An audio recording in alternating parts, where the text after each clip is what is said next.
Posted by a deleted user on October 20, 2024. I don't understand why I'm in this situation, and honestly, I'm frustrated because even my own family tells me I'm the bad one here. I just need to vent.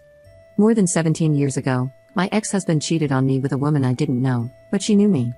He left me for her when our only daughter was a baby, and I just moved on with my life. I'm never going to fight for a man who makes immature decisions without first thinking about the consequences. He married that woman, and I went on with my life, preferring to have a healthy co-parenting relationship for my daughter. He never showed remorse and even told me that our relationship was always a mistake, and that woman was the love of his life. That helped me realize that he's a total jerk, and I don't need a man like that in my life. Now, he has cheated on her, and for some reason, this woman, who always had a really cold and distant relationship with me, is insisting on trying to talk to me every day. I found out about the infidelity from my daughter, who wasn't affected by it, so I didn't think much of it. The only thing that worried me was whether he would continue to have our daughter at his house on weekends as always. But his wife started sending me messages explaining what happened, even though I never asked her. In the past, I only spoke to her if her husband didn't answer my texts about our daughter. It's obvious that she needs to talk about it. It doesn't matter if I reply dryly, she sends me long voice messages about it anyway. I mean, I understand that she needs to talk about her husband's infidelity and all, but why me? I don't want to be rude, but I don't care how she or he feels. In one of her messages, she said, "You know how I feel now."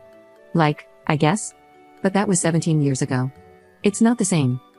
And if I'm being 100% honest, she can't compare herself to me at all, a woman who had just given birth, whose husband told her he had been cheating for a long time with someone who wasn't boring in bed and knew how to value him, versus a woman who always knew her husband was unfaithful and decided to marry him anyway. Anyway, I've tried to ignore her as much as I can. But even when I talk to my family or friends about this, almost all of them said things like, "Oh, but she must feel lonely. She wasn't to blame for being the other woman. I think you should be more empathetic. We all need someone to talk to," or my favorite, "She's not to blame for him being a cheater, you should understand her because she needs help."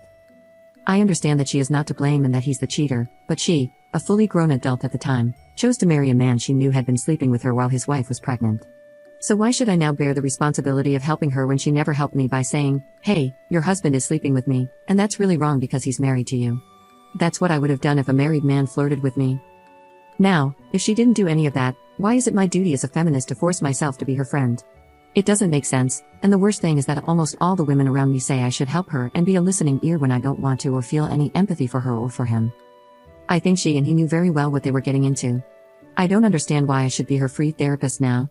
Being cheated on is not my whole personality. I don't need to talk about that 24/7 with her. I've chosen to ignore her, and that's what I'm going to continue doing because I just don't care how she feels, even if that makes me a bad feminist for not feeling empathy. Sorry, my first language is Spanish, and I wrote everything feeling pretty annoyed. Edit. No, I can't block her because she's still living with him, and I need to have her contact information in case of an emergency with my daughter. And honestly, it's weird to have so many comments and even private messages from people wanting to tell me what I should send to her or even writing what they think I feel. I'm sorry, but there's no way I'm going to use a message from a stranger who doesn't know me or the whole situation to say something to her. I feel like a lot of people in the comments are projecting their own traumas. Update 13 days later. Hi, it's been a while since I posted, and I just wanted to give a little update for those who were worried. First of all, my mother was a lover for a long time when I was a teenager and during my adulthood. Their relationship lasted for many years until he died. I think his wife never found out about the affair. That's why my mom manipulates me so much into not judging my ex's wife, saying, "No one chooses who to fall in love with." My mother always saw herself in that woman, which is why she insisted that my ex-husband and his lover, now wife, are soulmates and that I shouldn't get in the way. I was very young, and at the time, I could only lean on my mother for a little support. Narcissists always target vulnerable people. Nowadays, I don't have much contact with her, but my daughter still spends time with my family. As for my friends, well, I am a feminist activist, and opinions regarding lovers are divided, as most of them are on the liberal side. Most of the time, judging lovers is seen as misogynistic because they are single women, and the man is the one we should blame, and we need to show solidarity with other women. So, I expected that reaction from most of them. I agree with that perspective in many cases, but not in this one. I can feel empathy when the woman didn't know or when she was a minor being groomed, but in this case, I don't feel any pity because she knew exactly what she was doing. Women can also be mean and cruel. Women can also choose to be the villains of a story without someone manipulating them, because we are not weak, and my ex's wife is that kind of woman. No one manipulated her into doing anything. I'm sorry if that explanation was unnecessary, but some people didn't understand my family's and friends' behavior, and honestly, it feels good to vent. I ended up speaking with my ex's wife because, honestly, a few days ago, I had a really stressful day, and the last thing I needed was to see her messages on WhatsApp, so I just exploded. I had planned to keep ignoring her, but that day I was upset about work-related issues, and I ended up telling her everything. I sent her an audio message telling her that I am not interested in her life or the fact that she's suffering. I told her that I am not her friend, nor am I interested in being one. She never asked me for forgiveness, and now she expects me to start some kind of support group for women cheated on by my ex. I said other things too, and I wish I could post the audios here. I told her that she knew exactly what she was getting into. She knew well that my ex was capable of cheating on the mother of his baby, yet she still decided to marry him and live out the fantasy that she could change him and that she was different from all the other women he had been with. God, I hate long audio messages, but I spent more than 5 minutes telling her that her situation and mine are nothing alike. That was probably my greatest catharsis. She got upset, and we started arguing.